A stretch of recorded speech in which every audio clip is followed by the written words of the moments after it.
Guys, hello guys, আজকে রান্নাঘর পরিষ্কার হবে। দেখো সব জিনিসজাত কোথায় রাখা হয়েছে, আর এদিকে কি চলছে, কি অবস্থা।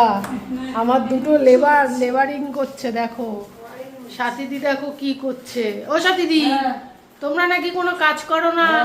আমরা যখন কাজ করি কাজটা দেখতে পাই না, বসে থাকাটাই দেখতে পাই সব, বুঝলে? হ্যাঁ, তাই জন্য প্রমাণ, এই যে ভিডিওটা প্রমাণ, বুঝলাম।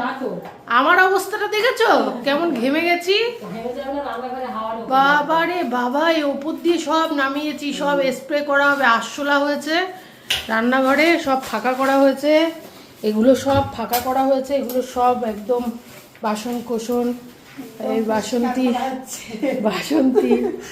যাই হোক বন্ধুরা, আপনারাও মাঝে মাঝে ঘরবাড়ি পরিষ্কার করবেন। এবার এইদিকে তো বাসন কোসনের অবস্থা দেখো, আমার ডাইনিং টেবিল ভরে গেছে, আমার এই ঘর ভরে গেছে, আমি কোথায় জিনিস রাখবো। দেখো, দেখছো রান্নাঘরের জিনিস সব আমার এই ঘর ভরে গেছে, শুধু রান্নাঘর পরিষ্কারের জন্য এই অবস্থা।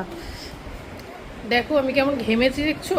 দেখো পুরো ঘেমে স্নান হয়ে গেছি, ওপরে উঠেছিলাম, উঠে সব জিনিসজাত নামিয়েছি। টাটা।